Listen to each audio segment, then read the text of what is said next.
नमस्कार दोस्तों, स्वागत करता हूं आपका हमारे चैनल में। मध्य प्रदेश महिला भर्ती परीक्षा आज से प्रारंभ हो चुकी है। उसी श्रृंखला में हम पूर्व के प्रश्नों का अभ्यास कर रहे हैं और आज आपके सामने टॉप 20 महत्वपूर्ण प्रश्न जो कि विटामिन से संबंधित हैं लेकर के आया हूं। सबसे पहला प्रश्न है, अल्पकालिक या तीव्र विटामिन ए विषाक्तता का कारण है। अल्पकालिक या तीव्र विटामिन ए विषाक्तता का कारण क्या है? ऑप्शन 1 खच्चर हिरण का जिगर खाना, ऑप्शन 2 भैंस का कलेजा खाना, ऑप्शन 3 शुतुरमुर्ग का कलेजा खाना और ऑप्शन डी ध्रुवीय भालू का जिगर खाना। अल्पकालिक या तीव्र विटामिन ए विषाक्तता का कारण क्या है? तो ऑप्शन डी आपका सही हो जाएगा। ध्रुवीय भालू का जिगर खाना विटामिन ए विषाक्तता का कारण है। दूसरा प्रश्न, निम्नलिखित में से कौन सा पोषक तत्व गर्भावस्था के प्रारंभिक चरण के दौरान जन्म दोषों को रोकने के लिए एक महिला के लिए आवश्यक है? गर्भावस्था के प्रारंभिक चरण के दौरान जन्म दोषों को रोकने के लिए महिला के लिए कौन सा पोषक तत्व सबसे आवश्यक होता है? Option A thiamine, option 2 folic acid, option C vitamin C और ऑप्शन डी विटामिन ई। तो कौन सा पोषक तत्व आवश्यक है?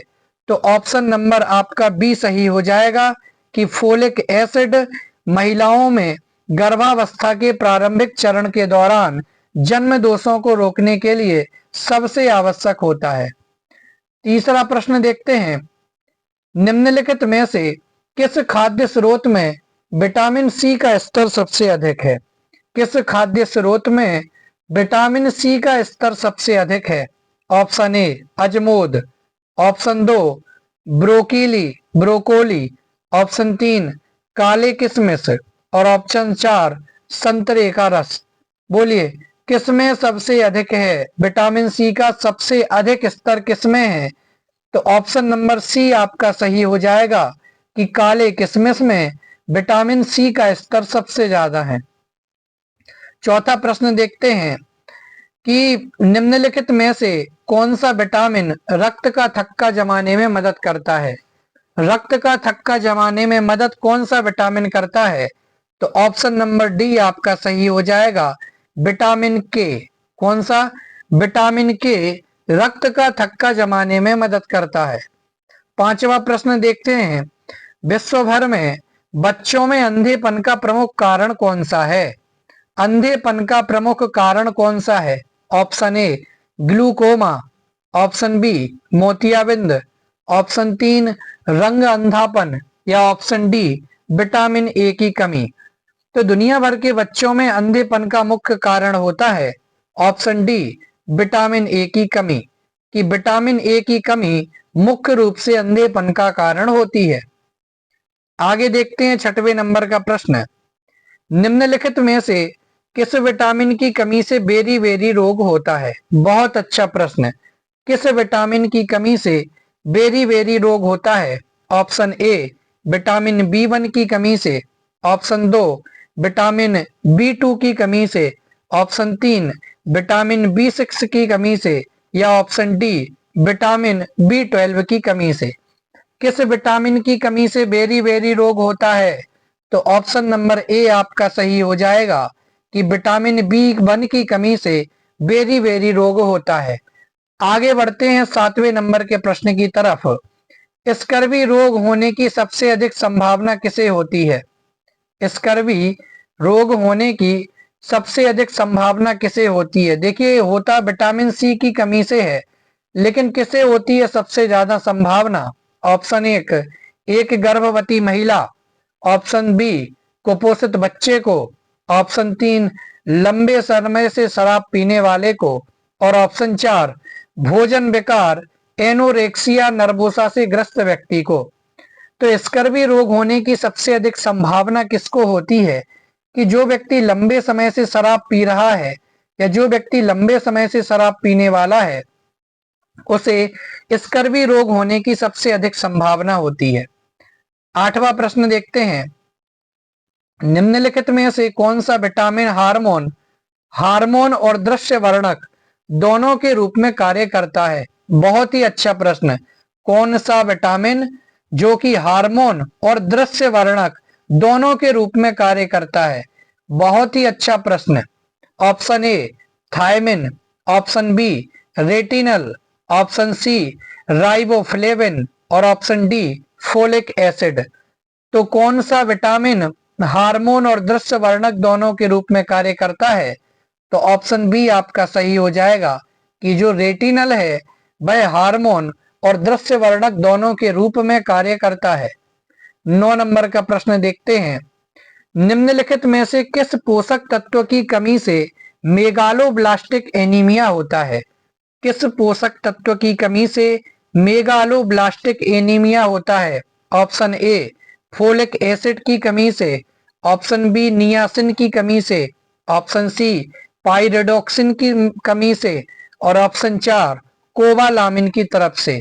बहुत अच्छा प्रश्न है, कई बार परीक्षाओं में पूछा गया है।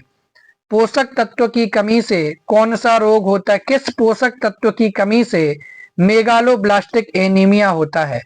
तो ऑप्शन नंबर ए आपका सही हो जाएगा कि फोलिक एसिड की कमी से मेगालोब्लास्टिक एनीमिया होता है। या फिर मेगालोब्लास्टिक एनीमिया किसके कारण से होता है? तो फोलिक एसिड की कमी के कारण से होता है मेगालोब्लास्टिक एनीमिया।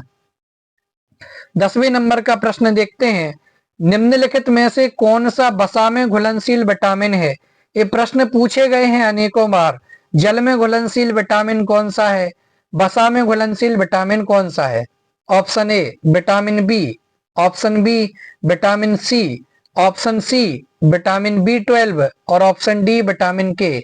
तो वसा में घुलनशील विटामिन कौन सा है? तो ऑप्शन नंबर डी आपका सही हो जाएगा कि जो भी के यानी विराट कोहली जो विटामिन के है वह वसा में घुलनशील विटामिन होता है। आप विराट कोहली से याद रखेंगे विटामिन के। 11 नंबर का प्रश्न देखते हैं। कौन सा रोग नियासिन की कमी के कारण होता है? कौन सा रोग नियासिन की कमी के कारण होता है? Option A scurvy, option B rickets, option C pellagra और ऑप्शन डी घातक रक्ताल्पता। तो कौन सा रोग नियासिन की कमी के कारण से होता है? तो ऑप्शन नंबर सी आपका सही हो जाएगा कि जो पेलाग्रा रोग है वह नियासिन की कमी के कारण से होता है। 12 नंबर का प्रश्न देखते हैं। कौन सा विटामिन हार्मोन अग्रदूत के रूप में कार्य करता है? कौन सा विटामिन हार्मोन अग्रदूत के रूप में कार्य करता है? बहुत ही अच्छा प्रश्न। हार्मोन अग्रदूत के रूप में काम करने वाला विटामिन कौन सा है? Option A vitamin A, option B vitamin C, option C vitamin D और ऑप्शन डी विटामिन के। तो कौन सा विटामिन हार्मोन अग्रदूत के रूप में कार्य करता है? तो ऑप्शन नंबर डी आपका, ऑप्शन नंबर सी आपका सही हो जाएगा। विटामिन डी आपका हार्मोन अग्रदूत के रूप में कार्य करता है। 13 नंबर का प्रश्न देखते हैं। निम्नलिखित में से कौन सा कोएंजाइम ए का घटक है? कोएंजाइम ए का घटक कौन है? ऑप्शन एक retinol, option B pyridoxine, option C retinoic acid और ऑप्शन डी पेंटोथेनिक एसिड। तो कोएंजाइम ए का घटक कौन सा है? तो ऑप्शन नंबर डी आपका सही हो जाएगा कि पेंटोथेनिक एसिड कोएंजाइम ए का घटक है। 14 नंबर का प्रश्न देखते हैं। इनमें से कौन सा विटामिन कोबालामिन के नाम से जाना जाता है? कौन सा विटामिन कोबालामिन के नाम से जाना जाता है? Option A vitamin B11, option B vitamin B2, option C vitamin B6 या फिर ऑप्शन डी विटामिन B12। कौन सा विटामिन कोबालामिन के नाम से भी जाना जाता है? तो ऑप्शन नंबर डी आपका सही हो जाएगा कि विटामिन B12 कोबालामिन के नाम से जाना जाता है।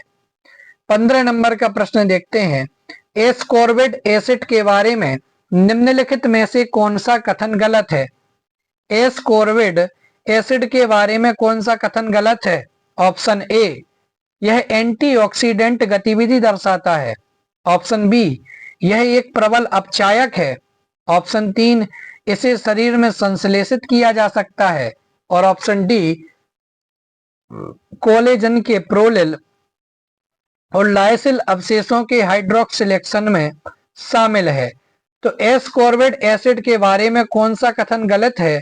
तो ऑप्शन नंबर सी हो जाएगा कि इसे शरीर में संश्लेषित किया जा सकता है। ये कथन गलत है। आगे बढ़ते हैं।